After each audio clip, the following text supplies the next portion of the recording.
योगी राम सूरत कुमार, योगी राम सूरत कुमार, योगी राम सूरत कुमार, जय गुरुराय.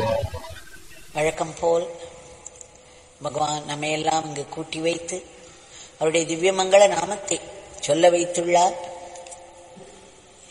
நாம் அடிக்கடி நினைவு கூற வேண்டியது திருவள்ளுவர் கூறியது. அதாவது ஒரு நாள் என்பது ஒரு வாள். அந்த வாள் என்ன செய்கிறது? நம்முடைய ஆயுளிலிருந்து ஒரு நாளை அது துண்டித்து விடுகிறது. அந்த வாள் இல்லாமல் அந்த நாள் ஆனது திருநாளாக ஆக வேண்டும் என்றால் அதை நாம் அவருடைய நாமத்தினால் நிரப்ப வேண்டும். பகவானுடைய கருணையை எண்ணி எண்ணி நன்றியோடு அவருடைய லீலைகளையும் உபதேசங்களையும் மனதிற்கு கொண்டு வர வேண்டும். நம்மால் முடிந்த அளவிற்கு, அது எவ்வளவு சிறிய அளவானாலும் சரி, நாம் உண்மையாக அதை பயிற்சி செய்ய வேண்டும். மற்றவற்றை பகவான் சொல்வார் அல்லவா, என் தந்தை பார்த்துக் கொள்வார். The rest will be seen by my father. அவருடைய கருணையை எண்ணி ஏங்கி நன்றியோடு அவருடைய நாம தாமரைகளை, அவருடைய திருவடி தாமரைகளை சமர்ப்பித்து விட்டோம். இன்றைக்கு மிகவும் ஒரு அருமையான சுவாரஸ்யமான கதை. அது சத்சங்கத்தை பற்றியது. நம்முடைய பகவான் நிறைய சத்சங்கம் பற்றி சொல்லியிருக்கிறார். அடிக்கடி துளசிதாசர் அவர்களை பகவான் கோட் பண்ணுவார். துளசிதாசர் சொல்வார், உலகத்தில் உள்ள அத்தனை செல்வங்களையும் ஒரு தட்டில் வைத்து ஒரு அரை நிமிட சத்சங்கத்தை இன்னொரு தட்டில் வைத்தோமானால் அப்பொழுது கூட சத்சங்க தட்டுதான் கீழே இருக்கும், அந்த செல்வம் எல்லாம் மேலே போய்விடும். அப்பேற்பட்ட பெருமை வாய்ந்தது சத்சங்கம் என்பது. நம்முடைய பகவான் சொல்வார், இதை அடிக்கடி சொல்லுவார். பிறகு சொல்வார், எந்த இடத்திலெல்லாம் மகிமை இருக்கிறதோ, பெருமை இருக்கிறதோ, புகழ் இருக்கிறதோ, அங்கெல்லாம் சத்சங்கத்தின் கூட்டு இருக்கிறது என்பதை நினைவில் வைத்துக் கொள்ள வேண்டும் என்றார். சத்சங்கத்தின் பெருமையை அளப்பரியது. இதை பகவான் விதவிதமாக சொல்லிக்கொண்டே இருப்பார். நாம் அவருடைய நாமத்தை சொல்லும் பொழுதெல்லாம் அவருடைய சத்சங்கத்தில் தானே இருக்கிறோம். அவருடைய உபதேசங்களை எல்லாம் நினைக்கும் பொழுது அவருடைய சத்சங்கத்தில் இருக்கிறோம். யோகி ராம் சுரத்குமார் என்று ஒருமுறை நீங்கள் எழுதினீர்களானால் அங்கே வந்து பகவான் அமர்ந்து விடுவார். பின்பு நாம் எழுதுவது அனைத்தும் அவருடைய சத்சங்கத்தில் எழுது. அப்பேற்பட்ட பெருமையை விளக்கும் ஒரு கதையை மிகவும் நகைச்சுவையாக சுவாமி சிவானந்தர் அவர்கள் சொல்லியிருக்கிறார். இது என் கவனத்திற்கு வந்தது. அருமையான கதை. ஒரு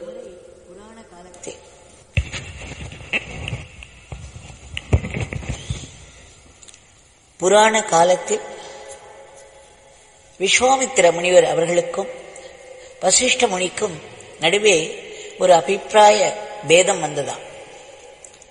என்ன? விஸ்வாமித்திர முனிவர் தவமே உருவானவர். அத்தனை தபஸ் செய்திருக்கிறார். ஆயிரக்கணக்கான வருடங்கள் தவத்தில் ஈடுபட்டார்.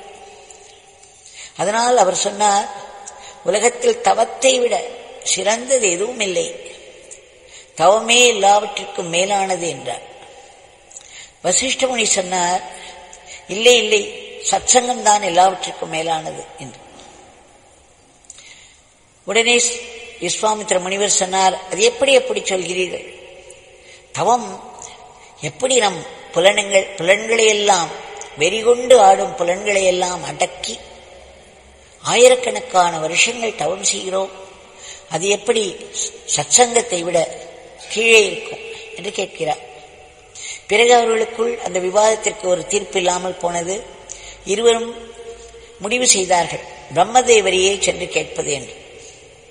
பிரம்மதேவர் பார்த்தார், இருவரும் பெரும் முனிவர்கள், பெரிய தபஸ்விகள், இவர்களுக்குள்ளே அபிப்பிராய பேதம், நாம் எப்படி சொன்னாலும் அதனால் விபரீதம் வரலாம் என்று அவசர அவசரமாக, நான் சிருஷ்டியின் முயற்சியில் ஈடுபட்டுக் கொண்டிருக்கிறேன், எவ்வளவு பெரிய வேலையை செய்து கொண்டிருக்கிறேன், நான் மிகவும் பிஸியாக இருக்கிறேன், அதனால் எனக்கு இதற்கெல்லாம் நேரமில்லை. நீங்கள் சிவபெருமானிடம் செல்லுங்கள். அவர்தான் எப்பொழுதும் தவத்திலேயே இருக்கிறார். வேறு வேலை இல்லை. அவருடைய வேலை பிரளய காலத்தில் மட்டும்தான் ஆரம்பமாகிறது. அதனால் அவருக்கு நிறைய சமயம் இருக்கிறது. உங்களுடைய இந்த கருத்துக்களை எல்லாம் கேட்டு தீர்வு சொல்வார் என்று சொல்லிவிடுகிறார். உடனே அவர்கள் சிவபெருமானை அணுகிறார்கள். சிவபெருமான் பார்த்தார், இது ஏது வம்பு, இன்று காலையிலேயே இப்படி இருவரும் வந்து நிற்கிறார்களே என்று நான் அவசரமாக ஒரு பக்தர், ஒரு பெரிய பக்தர் என்னை அழைக்கிறார். நான் அவரிடம் செல்ல வேண்டிய அவசரம் எனக்கு இருக்கிறது. எனக்கு சமயம் இல்லை. ஆகையால் நிறைய சமயத்தோடு உட்கார்ந்திருப்பவர் நாராயணன் தான். அவர்தான் இந்த உலகத்தை பரிபாலிக்கும் தொழில். அவரிடம் போங்கள், கண்டிப்பாக அவர் ஒரு தீர்வு தருவார் என்று சொல்லி அனுப்பிவிட்டார். உடனே இவர்கள் வைகுண்டத்திற்கு சென்றார்கள்.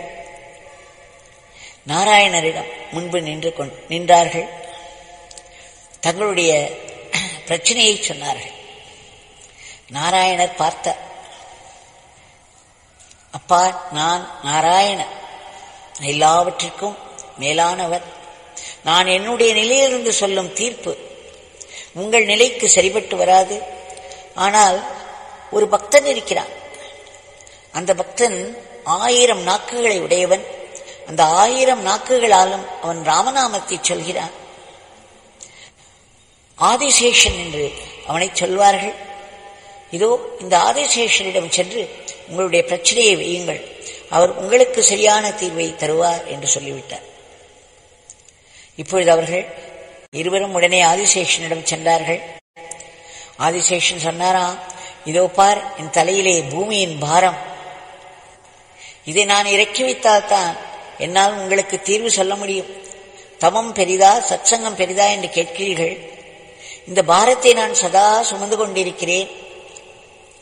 இதை தீர்ப்பதற்கு எனக்கு ஏதேனும் ஒரு உபாயம் சொல்லுங்கள், நான் உங்களுக்கு கண்டிப்பாக தீர்வு சொல்கிறேன் என்று சொல்கிறார். அவர்கள், என்ன நாங்கள் என்ன செய்ய வேண்டும் என்பதை நீங்களே சொல்லுங்கள், அதன்படி செய்கிறோம் என்று 2 முனிவர்களும் வேண்டிக் கொண்டார்கள். உடனே ஆதிசேஷன் சொன்னார், உங்கள் இருவருடைய தவம் சத்சங்கம் இந்த 2ஐயும் எனக்கு கொடுத்து விடுங்கள். அதனுடைய பலன், அந்த பலத்தின் காரணமாய் என்னுடைய பாரம் தீர்ந்துவிடும் என்று சொல்கிறார். உடனே விஸ்வாமித்திரர், ஆஹா, இதுதான் சமயம், நம்முடைய தவத்தின் பெருமையை காட்டுவோம் என்று நினைத்து, சரி, என்னுடைய 100 வருட தவத்தின் பலனை நான் உங்களுக்கு அளிக்கிறேன் என்று சொன்னார். ஆனால் பாரம் இறங்கவில்லையே, பாரம் தீரவில்லை. ஆதிசேஷன் பெருமூச்சு விட்டார். உடனே விஸ்வாமித்திரர் பார்த்தார், சரி, என்னுடைய 1000 வருஷ தவத்தின் பலனை நான் தங்களுக்கு தானம் செய்கிறேன் என்று சொன்னார். ஆனால் அந்த பாரம் தீரவில்லை, அப்படியே இருந்தது. விஸ்வாமித்திரர் பார்த்தார். இப்பொழுது கொஞ்சம் டெஸ்பரேட் ஆகிவிட்டார் அவர். இது என்னது? சரி, என்னுடைய ஆயுள் முழுவதும் இன்று வரை நான் என்னென்ன தவம் செய்திருக்கிறேனோ அத்தனை தவத்தின் பலனையும் உங்களுக்கு அளித்தேன் என்று சொல்லிவிட்டார். பார்த்தால் அந்த பாரம் அப்படியே இருக்கிறது. பூமியின் பாரம் என் தலையில் இருக்கிறது, அது தீரவில்லை. இப்பொழுது நான் என்ன செய்வேன் என்று ஆதிசேஷன் கேட்கிறார். உடனே வசிஷ்ட முனிவர் சொன்னார், சரி, என்னுடைய 1/2 நிமிட சத்சங்கத்தை நான் உங்களுக்கு அளிக்கிறேன். 1/2 நிமிட சத்சங்கத்தின் பலனை ஆதிசேஷனாகிய உங்களுக்கு நான் தானம் அளிக்கிறேன் என்று சொன்னார். அடுத்த நிமிடம் அந்த பாரம் தீர்ந்து விட்டது. விஸ்வாமித்திர முனிவர் வெட்கி தலை குனிந்தார். அப்போது ஆதிசேஷன் சொன்னார், இப்பொழுது உங்களுக்கே புரிந்துவிட்டது எதற்கு பலன் ஜாஸ்தி என்று. ஏனென்றால் சத்சங்கத்தில் தான் இறைவனுடைய பெருமையையும் அருமையையும் உணர்கிறோம். நாமத்தின் பெருமையை சத்சங்கத்தில் கேட்டால் மட்டுமே நமக்கு நாமத்தின் மேல் ஒரு இன்ஸ்பிரேஷன் வருகிறது அல்லவா? எது ஒன்றுமே சத்சங்கத்தில் நாம் கேட்கும் பொழுது கடவுளிடம் நம்மை அது நெருங்கச் செய்கிறது. அந்த சத்சங்கம் ஒரு பெரிய மகாத்மாவின் முன்னிலையாக இருக்கலாம், அல்லது அவர் பேசிய வார்த்தைகள் ஏனென்றால் ஒரு மகாத்மா பேசும் வார்த்தைகள் எல்லாம் அவருடைய தபோபலத்திலிருந்து வருகிறது. அவர் எப்பொழுதும் இருந்து கொண்டே இருக்கும் அந்த பேருண்மையில் இருந்து பேருணர்வில் இருந்து வருகிறது. அவர் எழுதிய பாடல்கள், ஒரு மகாத்மா எழுதிய பாடல்களில் அவருடைய தவம் இருக்கும், அவருடைய ஆசீர்வாதம் இருக்கும். அது எத்தனை காலத்திற்கு பின்பு படித்தாலும் அந்த ஆசீர்வாதம் அதை படிக்கும் பொழுது நமக்கு வந்துவிடும். பகவான் நம்மிடம் சொல்வார் அல்லவா, பெரியசாமி தூரன் பாடல்களை எங்கெங்கு யார் யார் போட்டு கேட்கிறார்களோ அப்பொழுதெல்லாம் என்னுடைய தந்தையின் ஆசீர்வாதங்கள் அவர்களுக்கு கிட்டும் என்பார். அது காலங்காலத்திற்கும் அவர் கொடுத்த வாக்கு. ஆக இந்த சத்சங்கம் என்பது மிக மிக உயர்ந்தது. வசிஷ்ட முனிவரின் அரை நிமிட சத்சங்கத்தின் பலன் ஆதிசேஷனுடைய பூமி பாரத்தையே இறக்கிவிட்டது. அப்பேற்பட்ட ஒரு பலனை தரும் இந்த கதையை எழுதியிருப்பவர் சுவாமி சிவானந்தர். அவர் கூறியதையும் ஒரு இடத்தில் சொல்லியிருக்கிறேன். ஒருவர் சுவாமி சிவானந்தரிடம் வந்து தெய்வத்திற்கும் மனிதனுக்கும் என்ன வித்தியாசம் என்று கேட்டார். ஒரு நிரூபர். அவர் அதை ஆங்கிலத்தில் சொன்னார். God gives and forgives. Man gets and forgets. இறைவன் கொடுத்துக் கொண்டே இருக்கிறார், மன்னிப்பு கொடுத்துக் கொண்டிருக்கிறார், எல்லாவற்றையும் கேட்பவற்றை எல்லாம் கொடுத்துக் கொண்டிருக்கிறார், மன்னித்தும் விடுகிறார். ஆனால் மனிதன் என்ன செய்கிறான்? எல்லாவற்றையும் வாங்கிக் கொள்கிறான், அதை மறந்தும் போகிறான். ஆக சிவானந்தருடைய இந்த கதை நம்முடைய பகவானினுடைய கூற்றை மிக மிக தெளிவாக எடுத்துக் கூறியிருக்கும். கதைகள் மூலமாக நாம் ஒரு பேருண்மையை எடுத்துச் செல்லும் பொழுது அது சுலபமாக மக்களுடைய மனதில் பதியும். சுவாமி விவேகானந்தர் அடிக்கடி சொல்வாராம், உபனிஷத்திலும் சரி புராணங்களிலும் உள்ள கதைகளை எல்லாம் அதன் நீதிகளுடன் பரப்புங்கள். அதன் வாயிலாக மக்கள் எளிமையாக பேருண்மைகளை புரிந்து கொள்வார்கள் என்று. ஆக இந்த கதையிலிருந்து அந்த சத்சங்கம் துளசிதாசர் சொல்கிறார் அல்லவா, ஒரு தட்டில் ஒரு அரை நிமிட சத்சங்கத்தை வைத்து இன்னொரு தட்டில் உலகத்தில் உள்ள அத்தனை குபேரனுடைய அத்தனை செல்வத்தையும் வையுங்கள். அப்பொழுதும் இந்த அரை நிமிட சத்சங்க பலன் தட்டே கீழே தாழும் என்று. நாம் நினைக்க வேண்டியது, பகவானுடைய நாமத்தை சொல்லும் பொழுதெல்லாம் அவர் உடன் இருக்கிறார், அவருடைய சத்சங்கத்தில் நாம் இருக்கிறோம். பகவானுடைய உபதேசங்களையும் லீலைகளையும் நாம் நினைக்கும் பொழுதெல்லாம் பகவானுடைய சத்சங்கத்தில் இருக்கிறோம், பகவானுடைய முன்னிலையில் அமர்ந்திருக்கிறோம். பகவான் நமக்குள்ளே இருக்கிறார், நாம் அவருக்குள்ளே இருக்கிறோம். பகவான் சொல்லியிருக்கிறார் அல்லவா, அவருடைய கொட்டாங்கச்சியை நினைத்தாலும் கூட தந்தையின் ஆசீர்வாதம் வரும். 2 பேர் எங்கெல்லாம் பகவானுடைய யோகி ராம் சுரத்குமார் பகவானுடைய பெருமையை பேசுகிறார்களோ அங்கே இந்த பிச்சைக்காரன் உடனிருப்பான் என்றே சொல்லியிருக்கிறார். நமக்கு கண்களுக்கு தெரிவதில்லை, நம்முடைய உள்ளத்துக்கும் அது எட்டுவதில்லை. காரணம், நம் உள்ளத்தில் அத்தனை உலகம் புகுந்திருக்கிறது. ஆனால் அவர் நம்முடன் இருப்பது சத்தியம். அந்த நிமிடத்தில் அவர் நம்மை ஆசீர்வதிக்கிறார். நமக்குள்ள பிரச்சனைகளுக்கெல்லாம் ஒரு தீர்வாய் ஒரு பெரிய ஆசீர்வாதத்தை கொடுத்துக் கொண்டிருக்கிறார், நம்மேல் வேலை செய்து கொண்டிருக்கிறார். இன்றைய பிரார்த்தனையை பகவானுடைய திருவடிகளில் சமர்ப்பிப்போம். பகவான், நாங்கள் மீண்டும் மீண்டும் வேண்டிக் கொண்டே இருக்கிறோம், கோட்டி கோட்டி முறை வேண்டிக் கொண்டிருக்கிறோம். தாங்கள் உடனடியாக குறுக்கிட்டு பெரும் கருணையோடு இந்த உலகத்தின் போக்கை மாற்ற வேண்டும். இந்த உலகத்தில் தர்மம் தழைக்க வேண்டும். இப்பொழுது வன்முறை தான் தழைத்துக் கொண்டிருக்கிறது. எடுத்ததற்கெல்லாம் கோபமும் வன்முறையும் எங்கும் நிரம்பி கிடப்பதை பார்க்கிறோம். வளர்ந்து கொண்டே போகும் பகைமை பாராட்டுதல் மக்களிடையே அச்சயத்தை ஊட்டுகிறது. ஏற்கனவே போர் நடந்து கொண்டிருக்கிறது, அதனுடைய பயங்கர விளைவுகளோடு. இவற்றிற்கெல்லாம் மேல் அடிக்கடி நம்மை வந்து தாக்கும் கொடிய நோய்கள், இயற்கையின் சீற்றங்கள், இப்படி பல பல. தாங்கள் ஒருவர் மட்டுமே இவற்றையெல்லாம் கட்டுப்பாட்டிற்குள் வைக்க முடியும். தங்களிடம் வேண்டிக் கொள்கிறோம், தாங்கள் உடனேயே அமைதி, சமாதானம், ஒற்றுமை, ஒழுக்கம், மனம் போன போக்கெல்லாம் போகாமல் நம்மை பகவான் அழைத்துச் செல்லும் வாழ்க்கையின் போக்கில் தர்மத்தை ஒட்டி நாம் செல்ல வேண்டும். இந்த அருளை தாங்கள் தர வேண்டும். இந்த போரானது நின்று அங்கு அமைதி நிலவ வேண்டும். அந்த போரிடும் எண்ணமே யாருக்கும் வரக்கூடாது, எந்த ஒரு தேசத்திற்கும் வரக்கூடாது. அடிக்கடி வந்து தாக்கும் அந்த கொடிய நோய்களை எல்லாம் தாங்கள் கட்டுக்குள் வைக்க வேண்டும். இயற்கையின் சீற்றங்களையும் தாங்கள் கட்டுக்குள் வைக்க வேண்டும். இன்றைய உலகத்திற்கு காரணமாக இருக்கும் மக்கள் மனதில் உள்ள எதிர்மறை எண்ணங்களை எல்லாம், அசுர எண்ணங்களை எல்லாம் தங்களால் மட்டுமே அழிக்க முடியும். தாங்கள் அதை செய்ய வேண்டும். உலகத்திலே ஆங்காங்கு பல சமுதாயத்தைச் சேர்ந்தவர்கள், பல பாஷை பேசுபவர்கள், பல மதத்தை தழுவியவர்கள், பல நாட்டினர் ஏதேதோ காரணங்களால் உள்வினையின் அடிப்படையில் பல துன்பங்களுக்கு ஆளாகி செய்வதறியாது உதவியும் பாதுகாப்பும் இன்றி தவித்து வருகிறார்கள். எல்லோருக்கும் தங்களுடைய கருணையேற்றி அவர்களுக்கு உதவியும் பாதுகாப்பும் கிடைக்க வேண்டும். சுயநலமின்றி மற்றவர்களுக்காக எப்பொழுதும் உழைத்துக் கொண்டிருக்கும் தொண்டர்களுக்கு பழி பாவங்களிலிருந்து பாதுகாப்பு கிடைக்க வேண்டும். நாட்டின் பொருளாதாரத்திற்கு ஒரு பெரிய ஏற்றம் கிடைக்க வேண்டும். நாடு பல துறைகளிலும் சிறந்த முறையில் வளர்ச்சியுற்று ஒரு உன்னத நிலையில் விஸ்வகுருவாக, லோக குருவாக இருந்து இந்த உலகத்தை தர்மத்தின் வழியில் நடத்தி செல்ல வேண்டும்.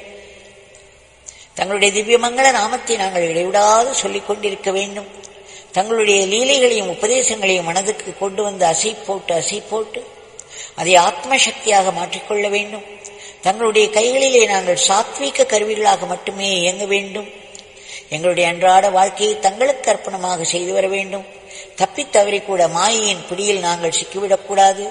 அப்படி விழுந்துவிட்டால் மீண்டும் வருவதற்கு எத்தனை காலம், எத்தனை ஜென்மங்கள் ஆகும் என்று கூட சொல்ல முடியாது. தங்களுடைய பேரானந்த பெருநிலை எங்களுடைய பிறப்பு உரிமை என்று மகாத்மாக்கள் சொல்கிறார்கள். ஆனால் எங்களுக்கு அது கிட்ட தூய்மையாக வேண்டும். அதற்கு தங்களுடைய திவ்யமங்கள நாமத்தில் நாங்கள் அடைக்கலம் கொள்கிறோம். அதனுடைய பலத்தில் அது பெரும் ஆற்றல் மிக்கது. எங்களுடைய பாபங்களை எல்லாம் அழிக்கக்கூடிய ஆற்றல் கொண்டது. அந்த பாபங்களின் விளைவாக எங்கள் மனதில் தோன்றும் ஆட்கொல்லி பயம், ஆட்கொல்லி கோபம், காமம், பொறாமை, துக்கம், வளர்ந்து கொண்டே போகும் ஆசைகள், இவையெல்லாம் அழிய வேண்டும்.